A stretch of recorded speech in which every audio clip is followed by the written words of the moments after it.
Rain, Rain, Go Away, Volume 1, Mom's Cook Show.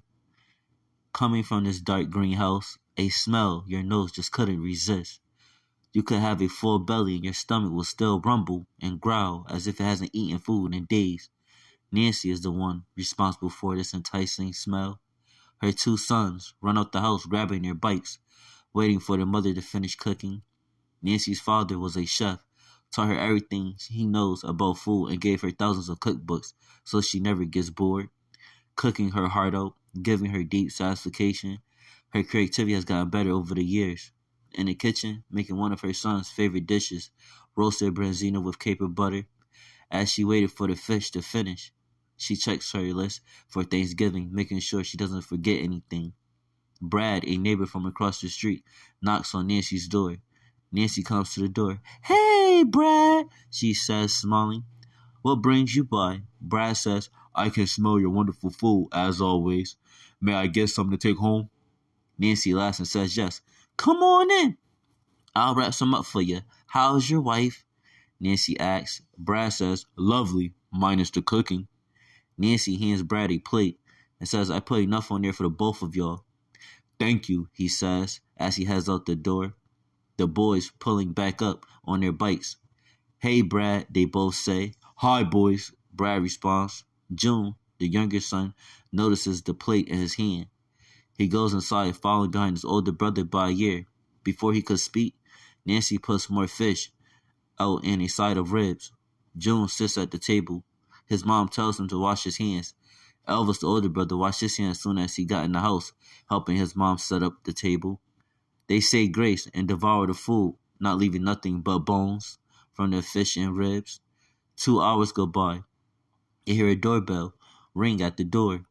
June goes to the door. He yells out, "It's Mrs. Hen, Brad's wife." Nancy comes to the door smiling. She only spoke to Mrs. Hen a few times when seeing each other in the morning, starting their cars up for work. Mrs. Hen says, "Thank you for the food. It was delicious." "You're welcome," Nancy responded, wondering why she was at her door. Nancy blurts out, "I have no interest in your husband if that's why you came over." Mrs. Hen laughs and says, No, that's the least of my worries. I come to ask you, can you give me cooking lessons?"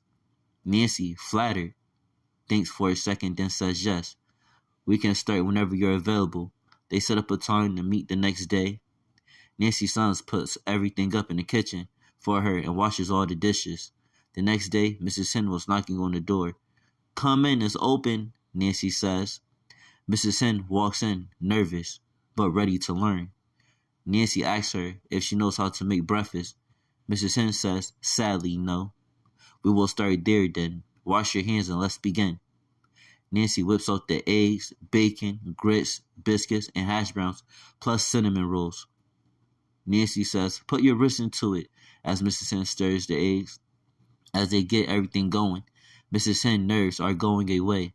They sit down, call the boys to come eat. They say Mrs. Hen did a fantastic job eating everything on their plates. Mrs. Hen is very relieved, hoping tomorrow morning when she cooks alone, she can do the same for her husband. They exchange numbers just in case she needs some help. The next morning, she did a marvelous job watching her husband eat all the food. Brad says, "I can't wait to see what dinner will be like."